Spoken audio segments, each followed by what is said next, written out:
In this tutorial, we'll take a look at how to edit text files using the Nano text editor, as well as the Midnight Commander text file manager and editor. And we will also take a look at some other commands that can be used in the terminal. As you can see in front of you, a Linux terminal is an application. It's a graphical application that can be used, and it is found in the Applications menu, and under Accessories, there is a shortcut to the terminal. And the terminal is a way to interact with the underlying Linux system. That is what lies beneath the graphical user interface you see when using the GNOME desktop environment in Ubuntu Linux. Some basic commands in the terminal include ls to list the files, and move is mv to move or rename a file, and cp is a way to copy files, and cd is a way to change directories to another directory.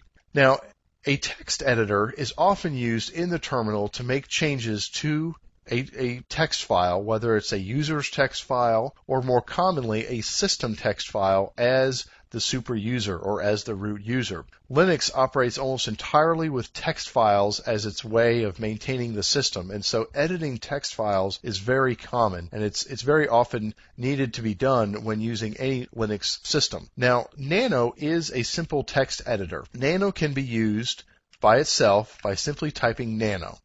Once that is typed, a screen will open up saying that new buffer, meaning new file. Files are called buffers in Nano. And one can simply start typing.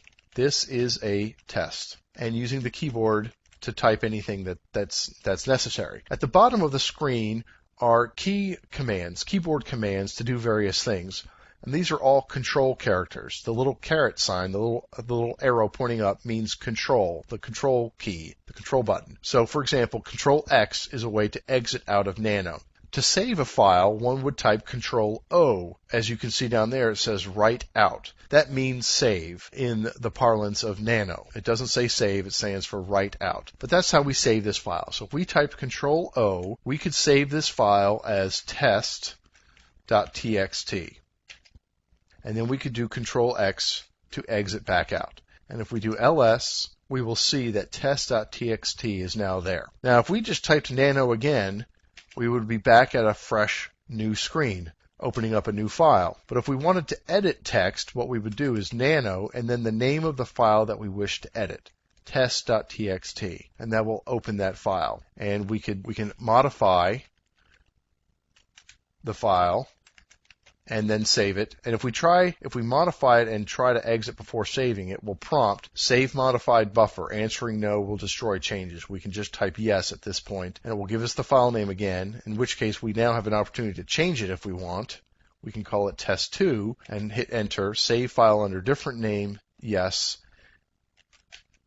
And we can see we now have two files, test.txt and test2.txt. Both of the files are text files that can be edited with Nano. Now, if we needed to edit a system file, for example, if we were going to change directory to /etc/apt and do an ls, this is the directory that contains the sources.list file. The sources.list file is the text file that lists all the repositories that have been enabled for this system. The repositories are the online servers for Ubuntu Linux where one can download new software. This is the actual text file where that information is stored. We can view this file using less, which is simply a text viewer. Does not edit anything. We can view this one page at a time using page up and page down, and then Q to exit. If we needed to edit this file, we could do Nano. And if we do Nano sources.list, we are going to be opening this file as our regular user. And if we tried to make a change, let's say we just made a typo, and we tried to save it, and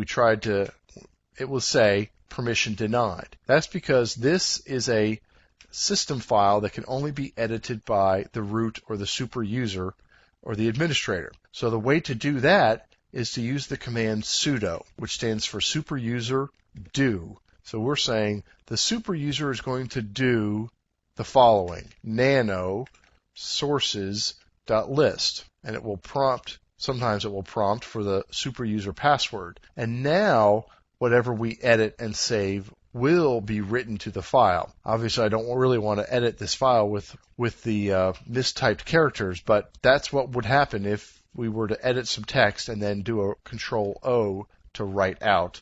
So we will simply exit out of this at this point. We're going to go back to our home directory, CD, and then tilde.